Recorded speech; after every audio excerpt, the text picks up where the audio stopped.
हरे कृष्णा। आप सबको अपूर्व गोपिका का दंडवत प्रणाम। तुलसीदास जी से कौन वाकिफ नहीं है।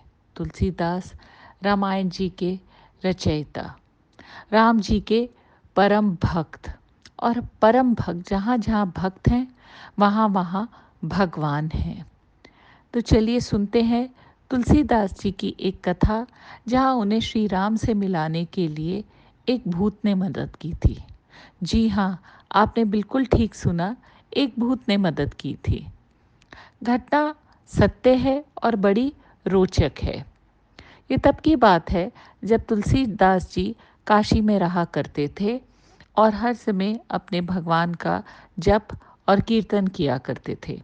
उनका एक नियम था कि रोज़ सुबह नित्य क्रम जाने के समय वापस आते हुए लोटे का बाकी का जल वो एक सूखे वृक्ष के नीचे डालते हुए आगे जाते थे। धीरे धीरे रोज़ रोज़ उस सूखे वृक्ष में पानी देने से नतीजा ये हुआ कि वो वृक्ष बेहद हरा भरा हो गया। संयोग से उस वृक्ष पे एक भूत भी रहा करता था। उस भूत को बड़ी प्रसन्नता हुई, क्योंकि एक तो उसकी प्यास भी बुझी और उसका रहने का ठिकाना एकदम हरा भरा हो गया। तो वो तुलसीदास जी के सामने एक दिन आया और बोला, मैं आपको कोई वर देना चाहता हूँ, आप जो मांगेंगे मैं आपको दूंगा। अब एक भक्त क्या चाहे, और वो भी तुलसीदास जी। उन्होंने कहा, मुझे और तो कोई इच्छा नहीं है, लेकिन मेरे को इच्छा है कि मुझे मेरे श्री राम से मिला दो। तो भूत ने कहा कि महाराज, मैं तो खुद अधम योनि में हूँ, ये कार्य तो नहीं मैं कर सकता। हाँ, मैं आपको एक परम भक्त का पता दे सकता हूँ जो आपको श्री राम से मिलाने में सहायक होंगे। तो तुलसीदास जी ने सोच के कहा, देखो, उनका तो एक ही परम भक्त है और वो है हनुमान। जैसे ही तुलसीदास जी ने हनुमान का नाम लिया, वहाँ से भूत गायब।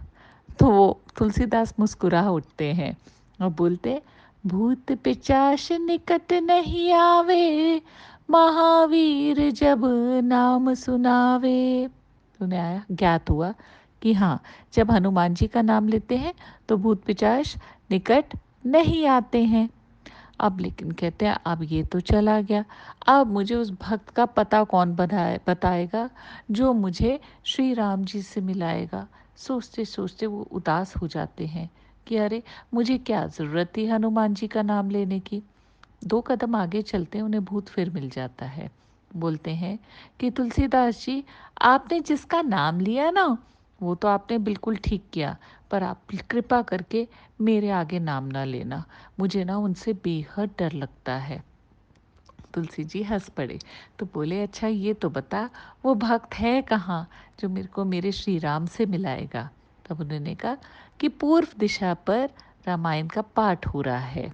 आप देखना कि जो व्यक्ति सबसे पहले आए और सत्संग में सबसे बाद में जाए, वो ही परम भक्त है जो आपको श्री राम से मिलाएगा। निर्धारित समय पे अगले दिन तुलसीदास जी खुशी खुशी उस गंतव्य पे पहुँचे, तो क्या देखते हैं, एक कोढ़ी बीमार वहाँ पहले से ही बैठा हुआ है। तुलसीदास जी ने थोड़ी दूरी बना ली। कथा आरंभ हुई। शाम को जब सब लोग जाने लगे तो देखा कि वो कोढ़ी बैठा हुआ है वहाँ पे, धीरे धीरे लंगड़ाता हुआ बाहर पंडाल के निकलने की कोशिश कर रहा है। तो तुलसीदास जी भागे उनके पास गए, बोले, लाओ बाबा, मैं आपकी मदद कर देता हूँ, बताओ आपको कहाँ छोड़ना है। तो वो कोढ़ी बोला, देखो, मैं अपने आप धीरे धीरे चला जाऊँगा, मुझे छूत का रोग है, कहीं तुम्हें भी ना हो जाए, तुम जाओ यहाँ से। उस कोढ़ी के रूप में हनुमान को पहचान गए तुलसीदास जी और उनके चरण पकड़ के बोले, हनुमान जी, कृपा करो, कृपा करो, मुझे श्री राम से मिला दो, मुझे मेरे इष्ट से मिला दो, कृपा करो, ये कार्य आप ही कर सकते हैं, आप तो चिरंजीवी हो, आप ही ये काम कर सकते हो, आप तो बलवान हो और राम जी के प्यारे हो, कृपा करके तुमरे भजन राम को पावे, जन्म जन्म के दुख बिसरावे। अरे, आपके भजन तो राम को पाते हैं और आज आप मेरे साक्षात सामने खड़े हो, आप ही मुझे राम दिला सकते हो। तो हनुमान जी प्रसन्न हो जाते हैं, बोलते हैं कि ठीक है, तुम ऐसा करना, कल चित्रकूट पहुंच जाओ, वहां तुम्हें श्री राम जी के दर्शन होंगे। तुलसीदास जी बिना समय नष्ट किए हुए चित्रकूट पहुंच जाते हैं और राम घाट पे पहुंच के श्री राम का इंतज़ार करने लगते हैं। थोड़ी देर बाद देखते हैं कि दो राजकुमार, अत्यंत सुंदर राजकुमार, घुड़सवारी करते हुए आगे निकल गए, पर वो पहचान नहीं पाते। हनुमान जी आते, दर्शन हुए, बोले वो तो अभी आए नहीं। बोले अरे, जो अभी घोड़े पे गए हैं वही तो थे तुम्हारे इष्ट राम और लक्ष्मण। तुलसीदास जी ये सुनकर रोने लग जाते हैं। अरे, ये मुझसे क्या हो गया, मेरे इष्ट चले गए, मैं पहचान भी ना पाया। हनुमान जी, एक बार और, एक मौका और दे दो, अब की बार मैं उनके दर्शन, उनके चरण पकड़ूंगा, एक बार मौका दे दो, मुझसे भूल हो गई। तो हनुमान जी कहते, देखता हूँ, ये मौका तो कभी कभी आता है। फिर क्या हुआ कि अगले दिन तुलसीदास जी राम नाम जप कर रहे थे, तो उनके पास बेहद सुंदर दो राजकुमार आए, छोटे छोटे बालक के रूप में, और बोले, बाबा क्या हमें चंदन दोगे, थोड़ा हमें चंदन लगाना है। तो हनुमान जी ये सब लीला देख रहे थे। अब इन्हें लगा कि कहीं तुलसीदास जी ये मौका ना खो दे। तो इन्होंने क्या किया, हनुमान जी तो अष्ट सिद्धियों में पारंगत हैं, तो तोते का रूप धारण किया और वहाँ पेड़ पे बैठ के बोले, चित्रकूट के घाट पर भाई संतन की भीड़, तुलसीदास चंदन घिसे, तिलक देत रघुवीर, तिलक देत रघुवीर, श्री राम जय राम, जय जय राम।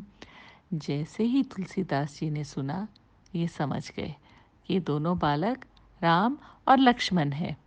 बड़े प्रेम से तुलसीदास जी ने उन्हें चंदन दिया और पैरों पे पड़ के रोने लगे। राम जी ने भी अपने इस परम भक्त को बड़े प्यार से उठाया और गले लगाया।